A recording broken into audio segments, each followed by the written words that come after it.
పట్నంలో సంక్రాంతి పండుగకు kite festival నడిచింది ఎరికే కదా. ఆగొగ్గ పతంగ్ల పండుగతో పాటు హాట్ ఎయిర్ బెలూన్ అని చెప్పి ఇంకో గాలి బుగ్గల పండుగ కూడా నడిచింది. పెద్ద పెద్ద గాలి బుగ్గలకు మనుషులెక్కి గాలి తిరగొచ్చుడు దాని స్పెషాలిటీ. అయితే పైకి పోయినాక ఉన్నట్లుండి ఏమో అయిందట.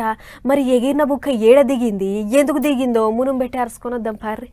అవ్వల్దారుగా చాలైన హాట్ ఎయిర్ బెలూన్ షోల గింతంత కొంచెమంత అయ్యింది. ముగ్గురు మనుషులను ఎక్కించుకొని పైకి లేచిన గీ గాలిబుగ్గ పోత పోత మణికొండ నెక్నాపూర్ దిక్కు పోంగానే ఉన్నట్లుండి గాలి తక్కువైందట. గాలి సాయంతోని పైకి ఎగిరాల్సిన గాలిబుగ్గ సరిపోను గాలి లేక ఉన్నట్లుండి షెర్ల దిగింది. ఇక ఇయాళ్ళ మా పానాలు గాల్ల కలిసినట్లే అని లోపటున్న ముగ్గురు బతుకుల మీద ఆశలు ఇడిచిపెట్టుకుర్రు. కానీ చాలా నిమ్మలంగా దిగుడుతోని ఎక్కినోళ్ళంతా బతుకు జీవుడా అనుకుంటా బయటపడ్డారు. అయితే గాలిబుగ్గ పైకి ఎగిరినాక చాలా సేపే గాలి తిరిగిందట. కానీ ఇంతలో ఏమైందో ఏం పాడో గాని లోపట ఉండాల్సిన గాలి కంటే తక్కువ అవ్వుకుంటూ వచ్చింది. దీంతో పైన పతంగ లెక్క ఎగిరాల్సిన హాట్ ఎయిర్ బెలూను చిన్నగా మెల్లగా చెట్టు చేమలలో దిగింది.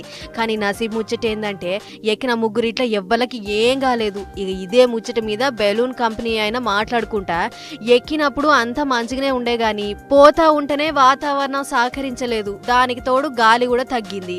ఇదో టెక్నికల్ ప్రాబ్లం. ఏదేమైనా ఎవ్వలకి ఏం కాకపోవడు నిమ్మల ముచ్చట అని మాట్లాడుకొచ్చిండు.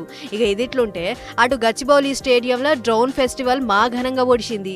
2 రోజుల పాటు నడిచిన ఈ డ్రోన్ షో చూడొచ్చినోళ్లను మస్తు ఖుషి చేసింది. మొత్తానికి సంక్రాంతి పండుగ పూట సర్కారు ఎత్తుకున్న kite festival, hot air balloon ఇంకా డ్రోన్ షో అందరినీ అలరించి బగ్గ సక్సెస్ అయినాయనే చెప్పుకోవాలి.